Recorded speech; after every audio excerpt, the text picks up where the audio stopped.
just thinking bin day. Sorry, I just had a thought about bins for some reason. No, not while you were telling. I was listening to your story, but you get that thing. Oh, you're lying in bed because round here they come early. Right. We must be at the top of the round because they come round here about 6 o'clock in the morning. Oh, yeah. And you hear wake beep, everybody up. Beep, Yeah. beep, beep. And then all that noise, and you think shit. And you've got to put on a dressing gown or and then whiz out and do the walk of shame, wheel the bloody things round, and then you've got to remember which bin it is. When we were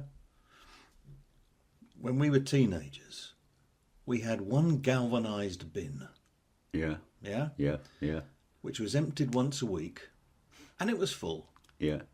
Now there are 3 of the buggers out there. Yeah. and they're chocker. Yeah.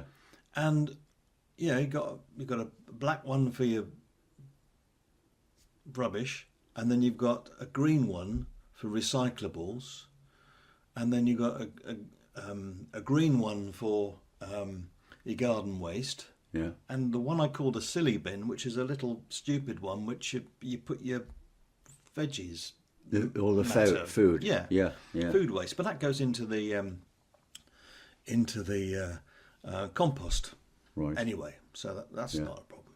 But you open it up. You open up the blue bin. You look in and you think, bloody hell, all this packaging.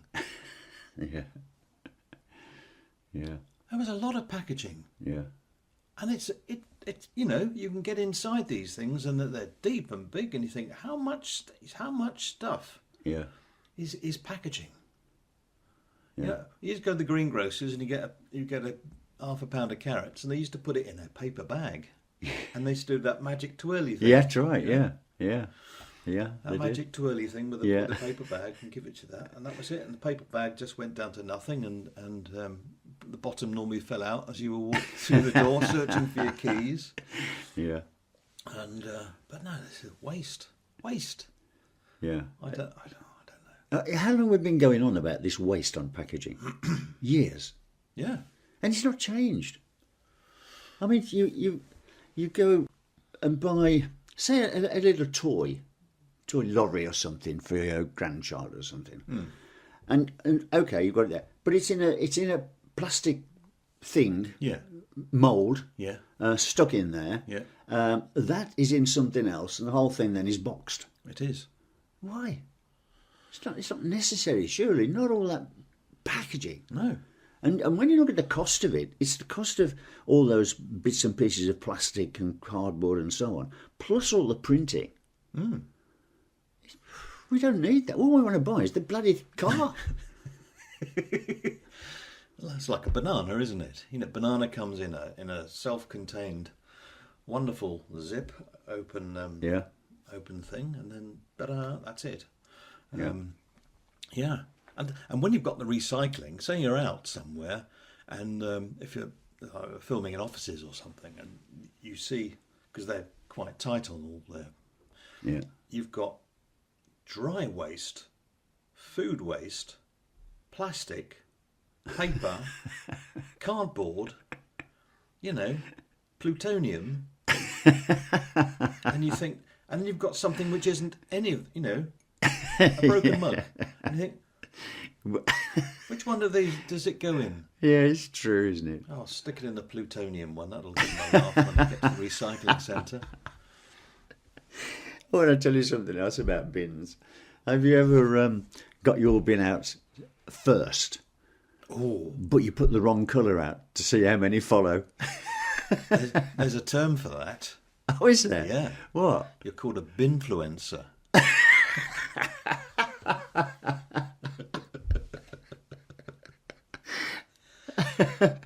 I love it. A binfluencer. Have you just made that up?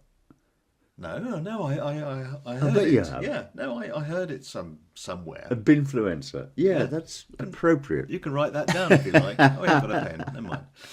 Yeah, binfluencer. Yeah, that's good, isn't it? I like that. So you look out. Yes, you put the green one out, and everybody else goes, "Ooh, with the curtains, the twitches. Go, oh, it's green bin day. And then they get run out, only to find out that it's blue bin. And then you'll end up with overflowing stuff for another 3 weeks waiting for the thing to be binfluencer. Yeah. And then you put out the wrong bin, and then you're to blame. Yeah. Yeah. And have you ever knowingly put the wrong thing in a bin? Oh yeah. Maybe because you don't know which bin it goes into. Mm. But let's say like a used paint tin. Oh. They're not supposed to put those in. In what? The bins, apparently. You're supposed to take them down the tip. I think so. Mm. So what do? Do you put them at the bottom of the bin and then cover them up? No. Have you ever done that? I stick them in a bin liner so they don't know what it is. Oh, that's that's even better than me, because what I did a couple of times, I got 2 tins of paint, there was nothing in, and I put them in the bottom of the bin. Mm. And then all the stuff goes on top. And then I thought, Roger, you're a damned idiot. Because when they empty that bin, if they're looking at anything, the 2 tins of paint are the last ones out, so they're going to be on top. It's like boarding. It's like boarding a plane, isn't it? With your when you're checking in. If you go and check in last, yeah, your bag's last on the belt, so First. it's last in the plane. Yeah, right. First off, and then so it's last in the plane. Then when you get there, it's first off. First off, onto the belt. Yeah. Da-da. Yeah. That's the theory. I don't know if it works. Yeah. Well, I think, yeah. And maybe, thinking about that, if you're the last one in, checking in, you're probably not going to get as much damage to your case, because all the others are there and they haven't got as far to chuck it. Oh God, I have, yeah. You suffered damage. Oh, I'm travelling with film kit and everything's in pelly cases, you know. Yeah. And these guys have been on the baggage handler's abuse course, I'm sure. If it's got things like fragile, pictures of wine glasses on, it's like red rag to a bull, isn't it? Yeah. It's like, whoa. Yeah. Come on, George, let's have some fun with this one. See how far you can throw it. And I've been in the plane and I've been hammering on and I've seen the cases go in and they've thrown them onto the thing and Mr. Angry, this little goldfish bowl. Yeah. Can't hear me, of course, you know, but God, I'm tearing down the steps, and then you get there and you get your bag. Luckily, your stuff's been okay, but you think, Jesus. Yeah. But when you actually see it happening. When you see it happening, if you don't kind of see it happening, it's kind of, okay, something may have got dinked during the transit. But if you've got, if you're quick enough to get your camera out. And Mark, I've done that at Birmingham Airport a few years ago, and we were waiting on the belt, and we hear this bang, bang, crash, bang. And I was near the where it first comes on, the belt comes on, and I looked through a slat, and I saw them throwing the case on. I filmed it. But, I can't remember what I did with the film. I know it was in my mind that I would get in touch with the airport authority and just sort of at Birmingham and have a moan.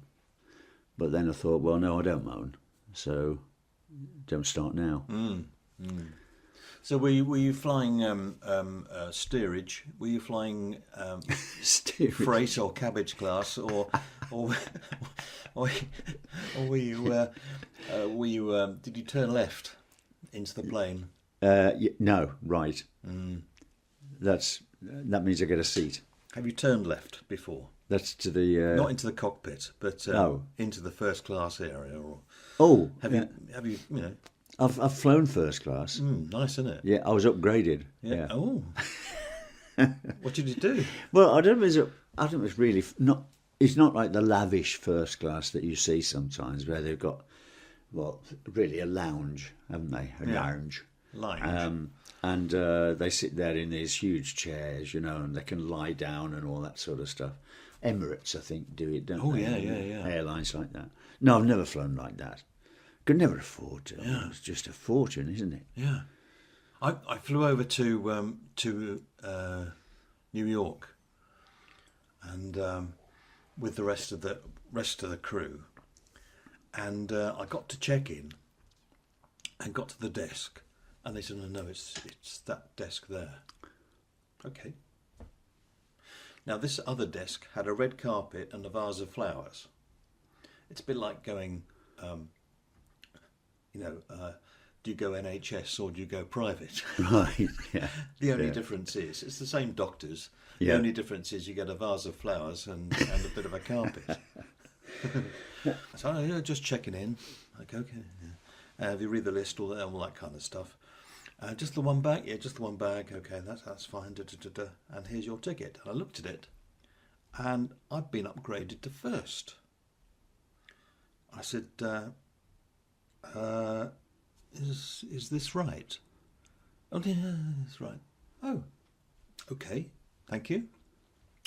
And I got to, went through security, and of course I could go through the quick security rather than the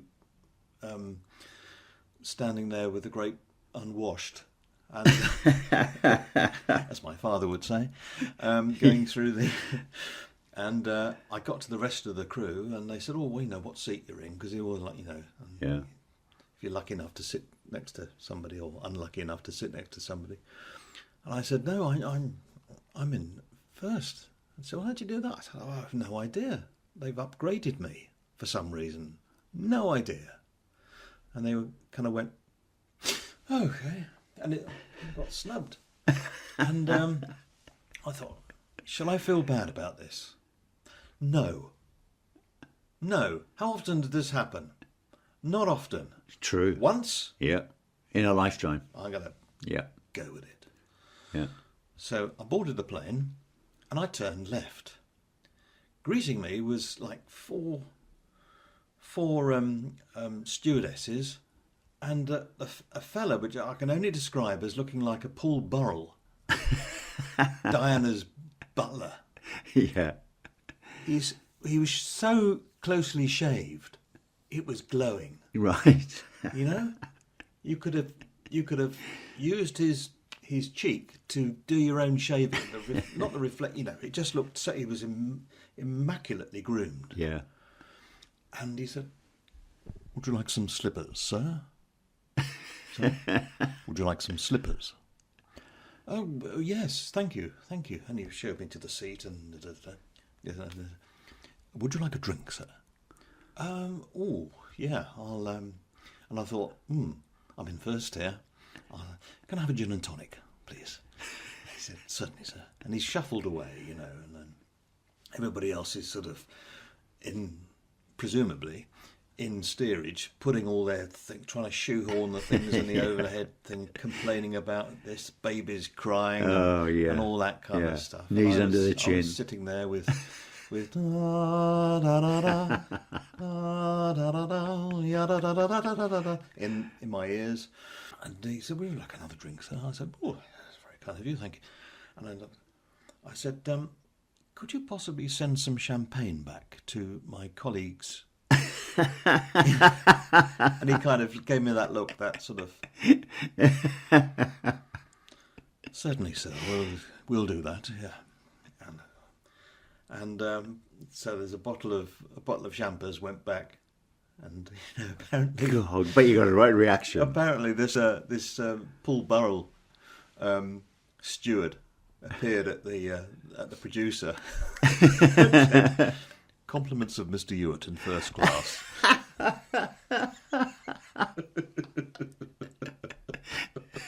I bet you got some stick on that, didn't you? But I think these things have to be done, don't they? Well, yeah. These are opportunities. You must take them. If they're presented to you, and you think, Yeah. give it a go. Yeah. Can't Absolutely. Can't hurt you, can it? No, not at all. No.